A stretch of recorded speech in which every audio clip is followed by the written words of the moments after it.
Bienvenido de nuevo al programa. Hoy nos acompaña Saeed Mohammed Marandi, profesor de la Universidad de Teherán y ex asesor del equipo iraní de negociación nuclear. Gracias por volver al programa. Ya estamos bien entrados en el cuarto día de esta guerra y empezamos a tener, creo, una imagen más clara de la capacidad de cada bando para infligir dolor al otro, pero también de su capacidad para soportarlo. Me preguntaba, ¿cuáles son sus evaluaciones sobre hacia dónde nos dirigimos y cómo se está librando la guerra?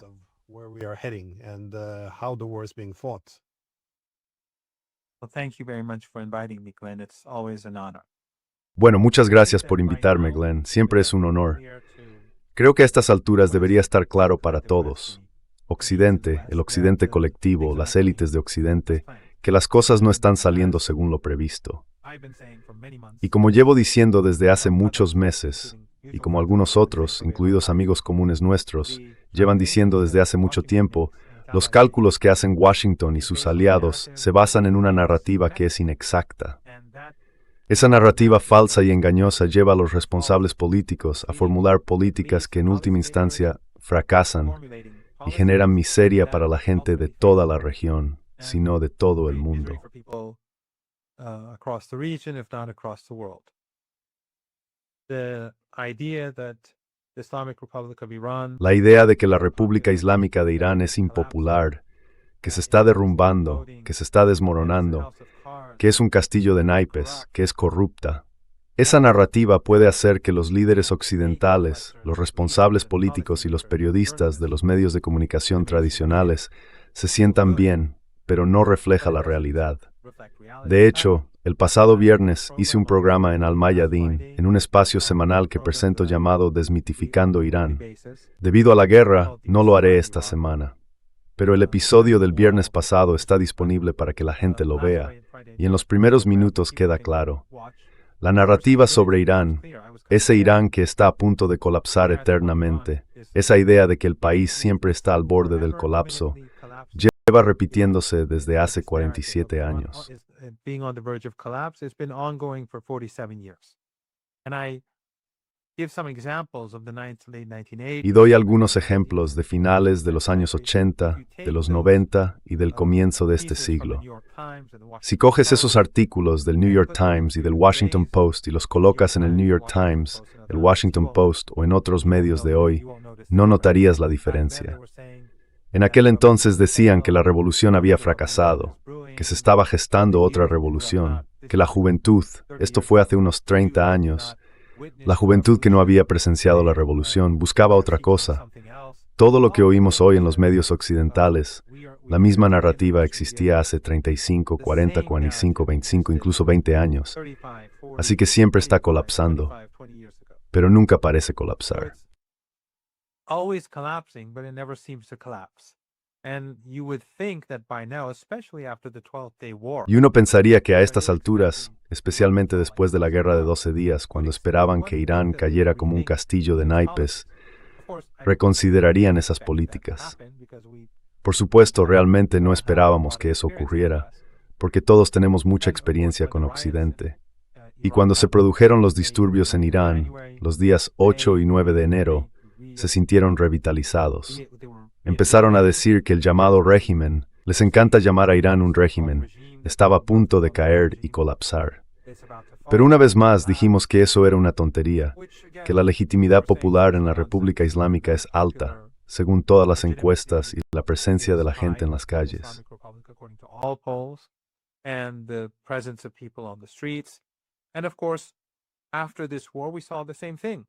Y por supuesto, después de esta guerra, vimos lo mismo. Trump quería que la gente saliera a las calles. Estaba fantaseando basándose en esas narrativas que producen los medios y los centros de pensamiento occidentales. La gente sí salió a las calles, pero por la razón exactamente opuesta, para condenarlo a él, para conmemorar al Ayatollah Jamenei, a quien consideran un mártir. Y no solo están saliendo a las calles, Glenn, sino que lo hacen bajo fuego, bajo ataques con bombas. Así que por la noche, anoche y la noche anterior, en todo el país hubo enormes concentraciones, que estoy seguro de que has visto en línea. Publiqué algunas de ellas, las de Teherán, en mi canal de Telegram. La noche anterior, solo en Teherán hubo unas 20 concentraciones, cada una con decenas o incluso cientos de miles de personas. Lo mismo ocurrió anoche. And the same was true last night. And you can see in some of the footage that people on the streets. Y se puede ver en algunas de las grabaciones que hay gente en las calles mientras son visibles los misiles antiaéreos o el fuego antiaéreo. Pero la gente no se mueve, no se inmuta, no huye, no se esconde. Gritan consignas contra Trump, contra Netanyahu, contra el régimen israelí y en apoyo de la República Islámica. Esa es la realidad. Para mí era evidente que esto era lo que iba a suceder. Pero el error de cálculo en Occidente no tiene fin. Creo que hasta que no haya algún tipo de cambio en Occidente, que podría llegar pronto debido a las múltiples crisis a las que se enfrentan ahora Occidente y Estados Unidos, hasta que eso ocurra, no creo que Estados Unidos aprenda. Pero Irán está decidido a castigar al enemigo y decidido a infligir una derrota estratégica a Trump y a Netanyahu. A strategic defeat on Trump and Netanyahu.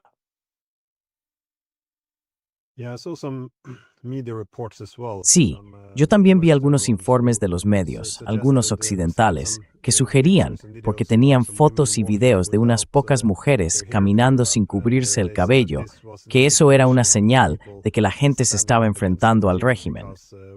Creen que las mujeres están obligadas a cubrirse el cabello, así que interpretaron eso como un signo de que el gobierno se estaba derrumbando.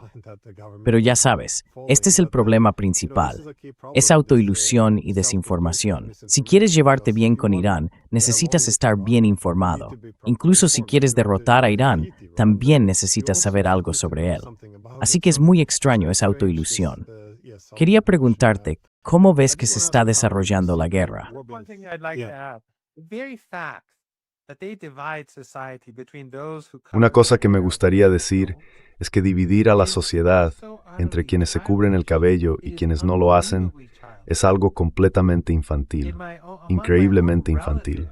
Entre mis propios familiares tengo mujeres que no han llevado el hijab durante años en reuniones privadas o familiares y demás, y son fervientes partidarias de la República Islámica. Y también conozco mujeres que llevan el hijab completo, que no apoyan en absoluto a la República Islámica.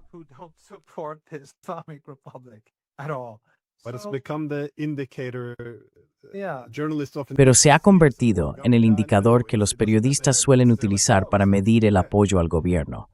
Sé que no necesariamente tiene sentido, pero en cuanto a cómo se libra la guerra, ¿cómo ves el enfoque en la logística? Parece que la estrategia iraní consiste en atacar la logística, es decir, todos los buques de guerra y todo el material de Estados Unidos. Tienen que atracar en algún lugar para repostar y rearmarse. Parece que Irán está apuntando a muchos de estos puertos, especialmente a la quinta flota estadounidense con base en Bahrein. ¿Ves el mismo enfoque en la logística o cómo interpretas la estrategia iraní en este caso? Yes, I think that what Iran is doing is that it's destroying Sí, the infrastructure. creo que lo que está haciendo Irán es destruir la infraestructura que Estados Unidos construyó en todo el Golfo Pérsico, lo cual es muy fácil para Irán porque ni siquiera tiene que usar misiles de largo alcance. Pueden usar drones. La mayoría de los drones y misiles que se están utilizando ahora mismo son de la vieja generación. Algunos tienen 20 años. Así que están usando esos para destruir bases, capacidades logísticas y almacenes. Muchos activos fueron destruidos en Kuwait. También están atacando a soldados estadounidenses. Muchos de los soldados y aquellos vinculados a las Fuerzas Armadas del régimen de Trump buscaron refugio en hoteles, y los iraníes dijeron que no van a hacer la vista gorda ante eso. That we are not going to close our eyes to that. Wherever they are, we're going to hunt them. And so, Donde quiera que estén, vamos a cazarlos. there are Así que si a veces ves que se atacan zonas que no parecen estar relacionadas con bases militares, esos son lugares que Irán considera activos estadounidenses o ubicaciones que las Fuerzas Armadas de Estados Unidos están utilizando por el momento. Irán no va a contenerse, está atacando a los estadounidenses, pero también considera a todos esos países, esas dictaduras familiares, como cómplices. Los 3 aviones que fueron derribados en Kuwait ya sea por fuego amigo o porque los abatió Irán, no cambian mucho las cosas. En realidad, cuando afirman que fue fuego amigo, suena peor, porque solo demuestra lo incompetentes que son y lo poco fiables que resultan sus sistemas de armas.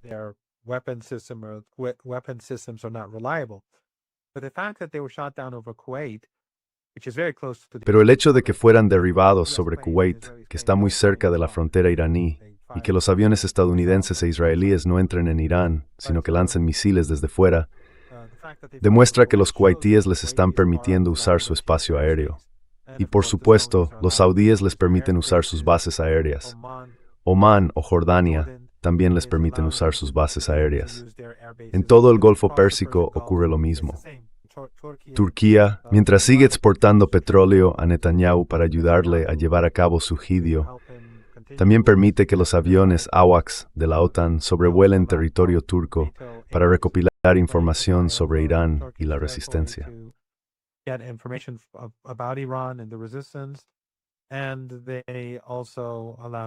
Y también permiten que las bases estadounidenses en Turquía se utilicen para apoyar operaciones tanto ofensivas como defensivas.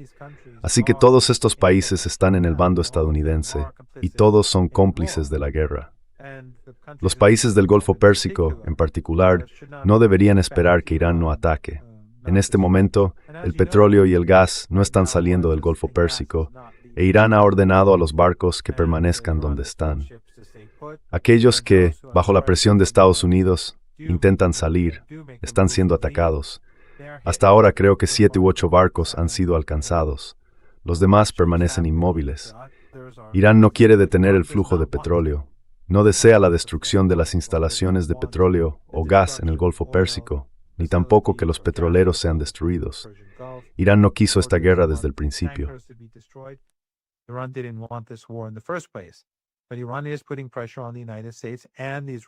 Pero Irán está ejerciendo presión sobre Estados Unidos y sobre esas dictaduras familiares regionales que han sido cómplices en esta guerra, con la esperanza de que termine pronto. Pero si la guerra se intensifica, no tengo ninguna duda de que en algún momento esos petroleros y las instalaciones de petróleo y gas serán destruidos. Y cuando eso ocurra, incluso si hay un alto el fuego, no habrá petroleros ni petróleo pasando por el estrecho de Hormuz. Así que lo más inteligente para los países del Golfo Pérsico sería presionar a Estados Unidos para poner fin a esto, porque en última instancia son ellos quienes van a salir más perjudicados que nadie. Su propia supervivencia está en juego. Irán no está dirigiendo su hostilidad hacia ellos.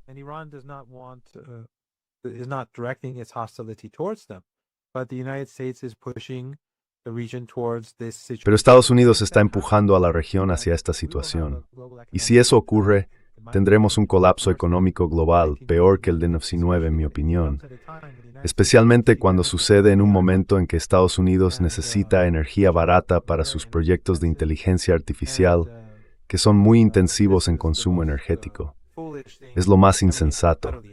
Es absolutamente inmoral y asesino. Esta misma mañana tuvimos un funeral muy grande por aproximadamente 175 niños que los estadounidenses asesinaron en la ciudad de Minub, y los medios occidentales son completamente diferentes, obviamente nada que ver con la BBC, CNN y todos los demás. No son más que taquígrafos de la clase Epstein. Pero Irán no quiere una escalada, simplemente se está defendiendo. Así que, si estos regímenes logran obligar a los estadounidenses a retirarse, será bueno para todos.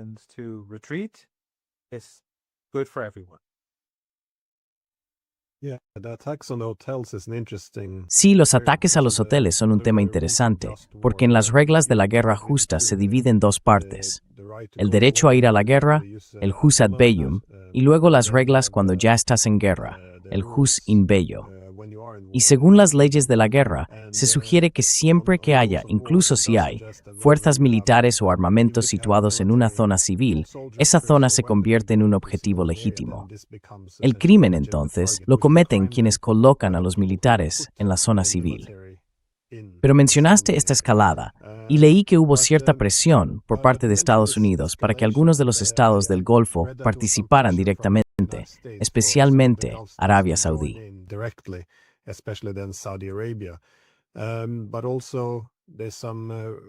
Pero también hay algunas noticias que dicen que los británicos y los franceses enviarán armas directamente a la región. Afirman que se usarán de forma indirecta, es decir, para derribar ataques de represalia iraníes. ¿Cómo ves la posibilidad de que la guerra se extienda aún más? Porque podría ir en ambas direcciones. Por un lado, los estados del Golfo podrían presionar a Estados Unidos para que ponga fin a la guerra, pero por otro lado, Estados Unidos podría presionarlos para que se unan.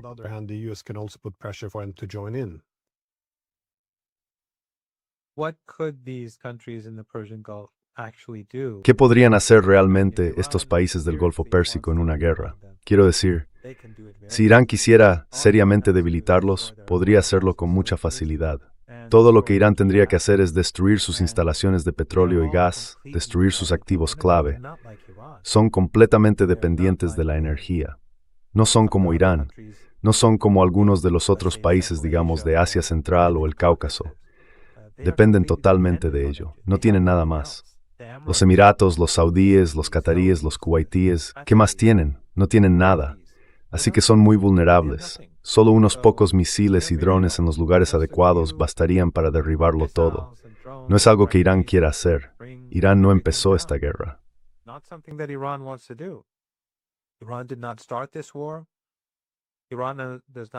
Irán no alberga bases pertenecientes a países que sean hostiles hacia otros en la región. Irán no tiene bases extranjeras. Ningún país extranjero tiene bases en Irán. Así que lo más inteligente que podrían hacer para sobrevivir sería convencer a Estados Unidos de que retroceda.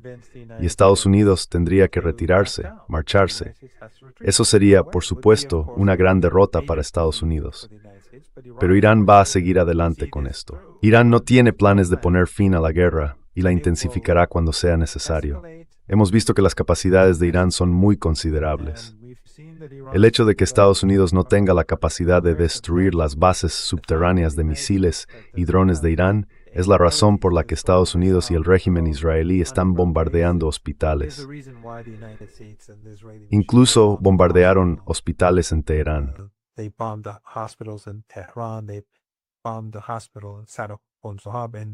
Bombardearon el hospital de Sadrul Sohab en Juzestán y en otros lugares bombardearon escuelas. Bombardearon el centro de emergencias, no estoy seguro de cómo se llama en inglés, pero en Teherán, el Centro Nacional de Emergencias, el lugar al que la gente llama cuando necesita ambulancias, donde acuden los equipos de emergencia para ayudar a las personas. Bombardearon ese edificio. También bombardearon el edificio central de la Sociedad de la Media Luna Roja. Realizan ataques de doble impacto. Uno de mis amigos fue testigo de esto en la Plaza Ferdowsi. Atacaron edificios y cuando la gente fue a rescatar o buscar supervivientes, los atacaron de nuevo. Hicieron lo mismo en otra plaza de Teherán y también en otras ciudades.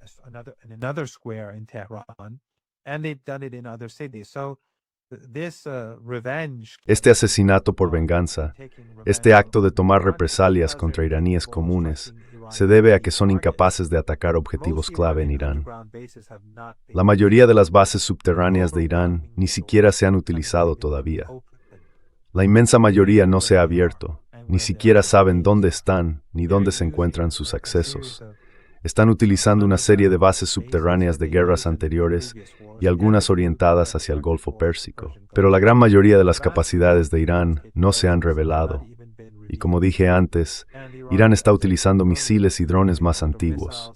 Así que Irán está preparado para el largo plazo. Está más que dispuesto a luchar durante mucho tiempo.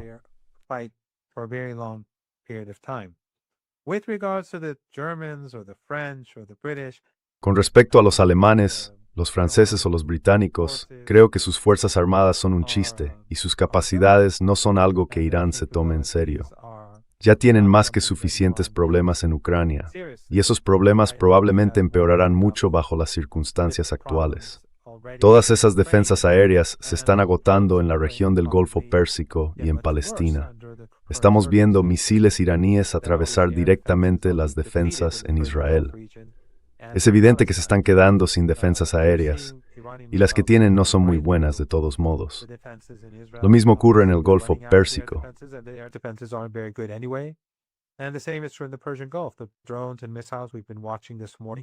heavy strikes. Los drones y misiles que hemos estado viendo esta mañana, ataques intensos, un ataque muy fuerte a primera hora creo, tuvieron lugar contra una base estadounidense en Bahrein. Así que claramente sus defensas aéreas no son muy buenas y además se están agotando. Y eso tampoco es una buena noticia para Ucrania, porque los ucranianos están desesperados por conseguir más capacidades de defensa aérea de Occidente. No me tomo nada de eso en serio, ni a los países del Golfo Pérsico que son muy vulnerables, ni a los europeos que ya se han quedado sin armas. Sus fuerzas armadas ni siquiera podrían llenar un estadio con sus tropas. They can't fill a stadium, each of them, with their armed forces. You mentioned that the Gulf states are, well, let's say excessively. Mencionaste que los estados del Golfo son, digamos, excesiva o incluso completamente dependientes de las exportaciones de energía. En los últimos días también hemos visto que se han atacado instalaciones petroleras en Arabia Saudí, así como en los Emiratos Árabes Unidos. En Qatar, suspendieron la producción de petróleo y gas natural licuado. Y por supuesto, todo esto se complica aún más si tenemos en cuenta el cierre o cierre parcial del estrecho de Hormuz.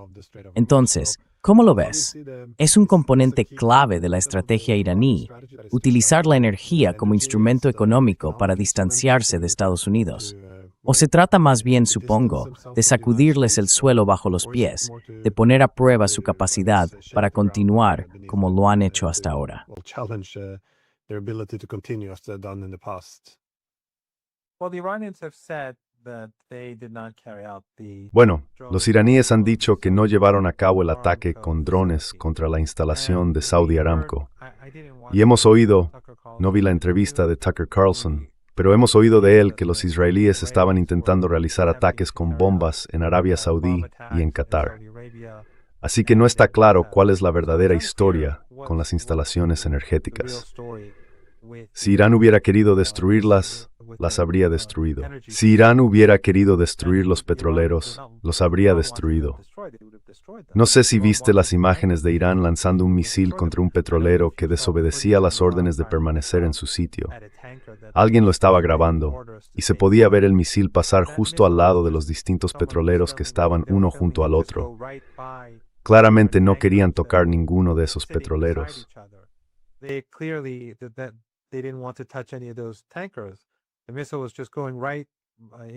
El misil simplemente atravesó, era un misil de crucero, imagino, y pasó entre los distintos petroleros, dejándolos intactos. Solo el petrolero que intentó salir del Golfo Pérsico bajo la presión de las Fuerzas Armadas descendidas del gobierno estadounidense fue alcanzado junto con algunos otros por la misma razón. Así que Irán no quiere que nada resulte dañado, pero está cerrando el estrecho de Hormuz, en gran medida, para presionar a Estados Unidos, para poner fin a esta guerra, para ejercer presión sobre los consumidores en Estados Unidos, y que estos a su vez presionen para acabar con la guerra.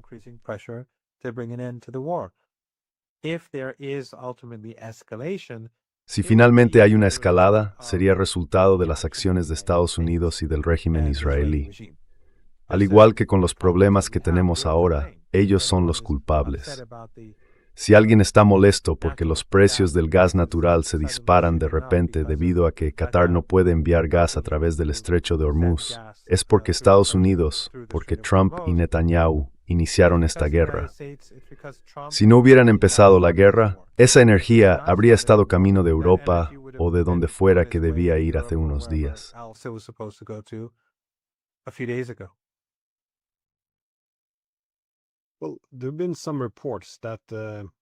Bueno, ha habido algunos informes de que Trump no consiguió la guerra de cambio de régimen rápida que esperaba.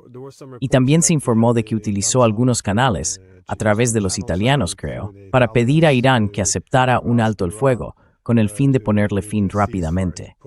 Pero luego recibieron una respuesta negativa. De nuevo, no estoy seguro de que eso sea cierto. No tengo forma de verificarlo. Pero plantea una cuestión interesante. Si Estados Unidos cree que ha cometido un error, ya sea que quiera dar marcha atrás de forma permanente, o más probablemente, temporalmente, e intentarlo de nuevo dentro de unos meses, ¿cómo respondería Irán?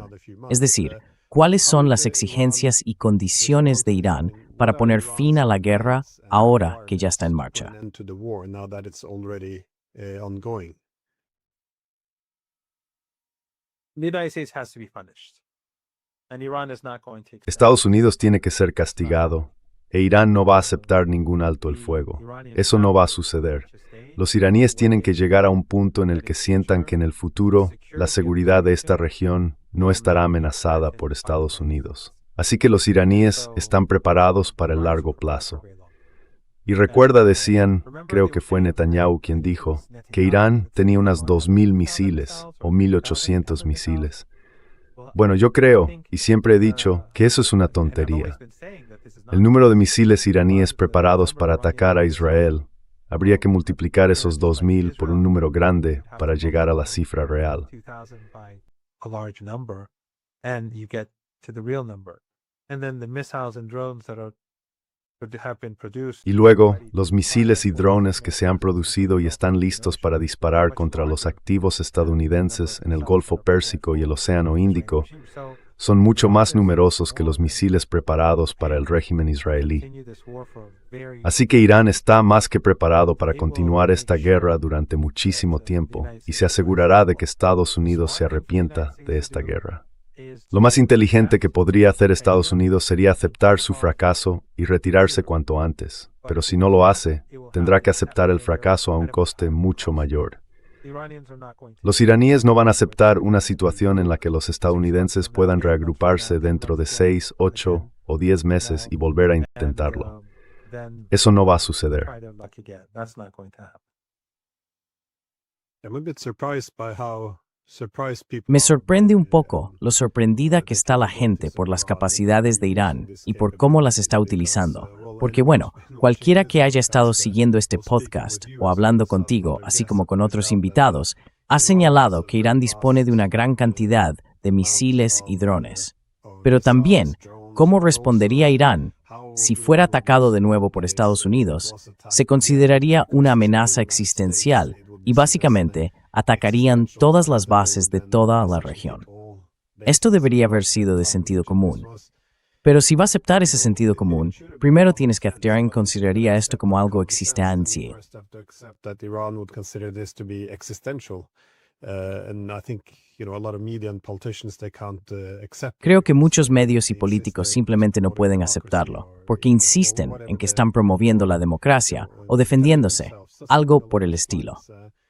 Pero en cuanto a que Estados Unidos se retire, ¿ves que el objetivo principal o posible sea expulsar a Estados Unidos de la región o algún tipo de acuerdo de seguridad en el que se respete la seguridad de Irán? ¿O crees que ahora cualquier vía diplomática es imposible, dado que se abandonó el JCPOA y que Irán ha sido atacado 2 veces durante las negociaciones? ¿Hay algo que aún pueda lograrse mediante la diplomacia, o esto se resolverá únicamente en el campo de batalla? Achieved through diplomacy, or will this just be resolved on the battlefield? Yeah, I don't think anything can be achieved. Sí, no creo que se pueda lograr nada mediante la diplomacia. Irán no tiene ningún interés en hablar con los estadounidenses. Ya hemos visto cómo se comportan los estadounidenses. Trump negoció, pero esas negociaciones fueron una fachada, tanto durante la guerra anterior como durante esta. Y su oposición no tiene ningún problema con eso. Esto es importante.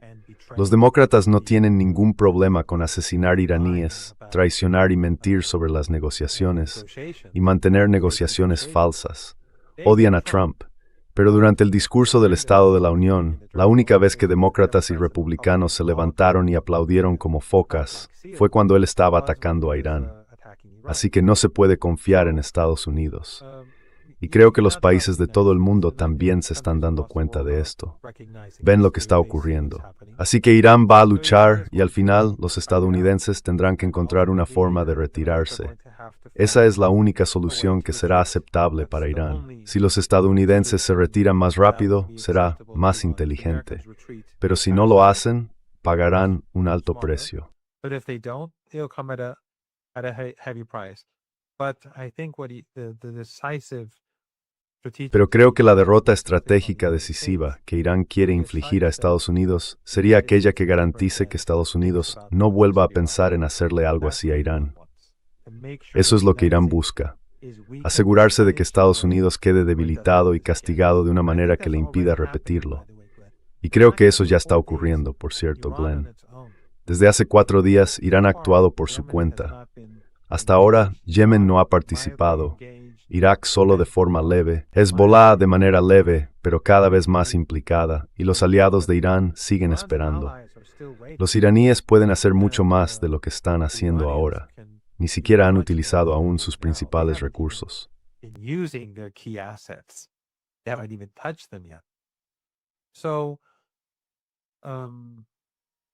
Así que ya sabes, lo que los iraníes, y en realidad la gente de todo el mundo, ya están viendo es a la superpotencia y a su compañero, o quizá el compañero sea la superpotencia.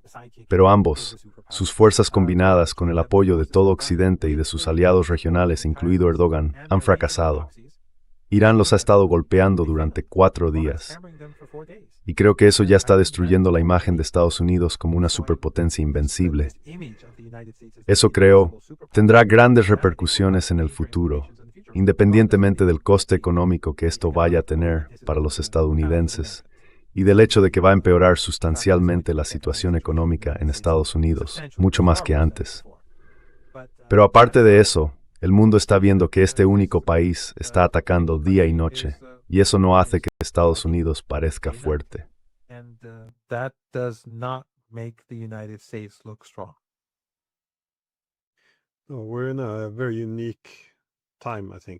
Creo que estamos en un momento muy singular de la historia. Es decir, después de la era hegemónica, o el momento unipolar, que siguió a la Guerra Fría, cuando solo existía un centro de poder. Creo que para Estados Unidos, así como para el conjunto del occidente político, la guerra era algo que ocurría en países lejanos. En general, existía la suposición de que, mientras hubiera voluntad, Estados Unidos podía dictar todos los desenlaces en cualquier parte del mundo. Creo que en este momento tenemos 2 guerras, una en Ucrania contra Rusia y otra contra Irán, en las que no existe la capacidad de imponer el resultado deseado. Y de nuevo, creo que es una llamada de atención que muestra que la distribución internacional del poder ha cambiado. Pero eso me lleva a mi última pregunta, que es, ¿cuáles crees que son las implicaciones a largo plazo de esta guerra? Porque si terminara hoy, se podría argumentar que el impacto sería limitado. Pero David, por ahí simple se probar un list. ¿Y si esto afectará for smally? How do you see this impacting the global alliance systems, energy? Supongo que las alianzas globales, las asociaciones energéticas, el comercio, ¿cómo ves que esta guerra está moldeando el mundo? Bueno, una cosa que debería señalar aquí, que es anecdótica, proviene de mi propia experiencia. Algunos de estos jóvenes que fueron influenciados por Occidente y que salieron a las calles a alborotar en enero, los días 8 y 9. Perdón, nuestro calendario es diferente al vuestro. Así que me confundo, creo que fue el 8 y el 9 de enero. Algunos de ellos, o al menos 3, se me han acercado directamente y me han dicho, queremos ayudar. Y de forma más o menos indirecta, unos más directamente, otros menos, intentaban decir que se arrepienten de lo que hicieron. Ahora quieren ver qué pueden hacer para ayudar.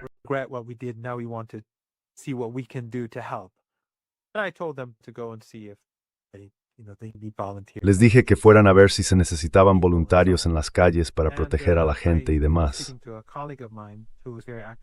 También hablé con un colega mío que es muy activo en la esfera cibernética iraní y me dijo que hay fuertes indicios de que muchas de esas personas cuyo modo de ver el mundo fue moldeado por Occidente, esos liberales y demás, han cambiado de ánimo. No creían que los estadounidenses atacarían escuelas y hospitales, destruirían la sociedad de la Media Luna Roja, realizarían ataques dobles en distintas ciudades, incluidas varias en Teherán, y destruirían las casas de la gente, asesinando a personas corrientes que simplemente estaban en casa esperando a que terminara la guerra.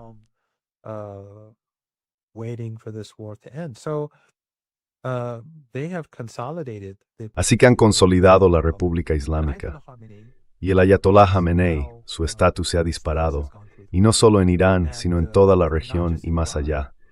Se puede ver que lo que hicieron los estadounidenses ha sido exactamente lo contrario de lo que pretendían. Han hecho que Irán y todo el movimiento sean mucho más fuertes.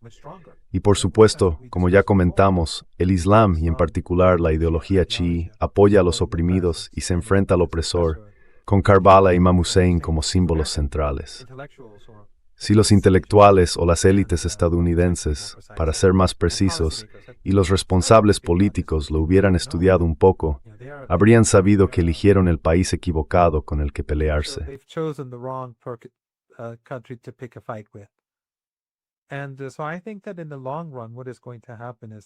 Y por eso creo que a la larga, lo que va a suceder es que a pesar de todo el daño, a pesar de todas las muertes, a pesar de la destrucción de la infraestructura civil y con más por venir en los próximos días, Irán saldrá fortalecido.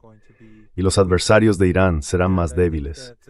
Creo que el consenso entre los iraníes sobre la necesidad de establecer lazos más estrechos con los estados no occidentales e ignorar por completo a Occidente será mucho más fuerte. Ya veo que eso está ocurriendo. Estados Unidos y quienes están alineados con él son vistos como imperdonables.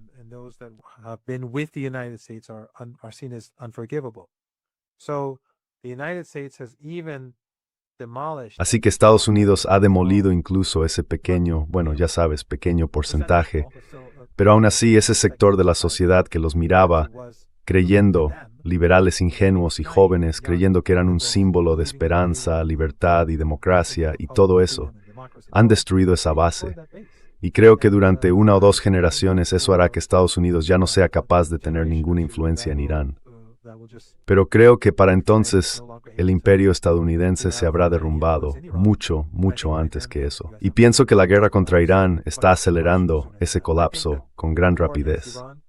En la literatura de ciencia política de los años 90 y 2000, muchos de esos artículos y libros se centraban mucho en el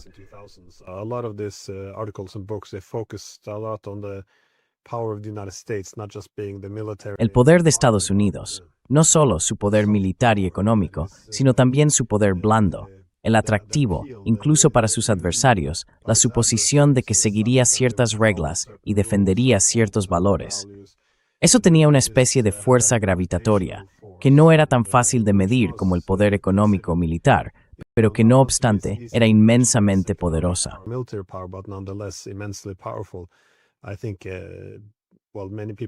Creo que, mucha gente empezó a decir que esto se estaba desperdiciando hace 20 años con el ataque a Irak. Pero obviamente, desde Gaza, ahora hasta Irán y todas estas otras guerras, creo que es un recurso muy valioso que los estadounidenses han tirado por la borda a su propio riesgo. Así que no, nada de esto tiene sentido. ¿Por qué pensaron que un ataque a Irán funcionaría? ¿Por qué pensaron que matar a la máxima autoridad religiosa en Irán durante el Ramadán haría que la gente saliera a las calles como si hubiera sido liberada por bombas estadounidenses? Quiero decir, todo esto es demasiado descabellado para aceptarlo como real, ya sabes. Pero no, creo que se han cometido muchos errores y con suerte, si alguien aprende de esto, quizás se puedan establecer relaciones más pacíficas en el futuro. Pero por ahora, no parece que vaya a llegar la paz en un futuro cercano. Y sí, parece que todas las partes están intensificando. Así que, sí, se avecinan tiempos difíciles. Pero como siempre, muchas gracias por tomarte el tiempo. Muchas gracias por invitarme, Glenn Deason. Siempre es un placer.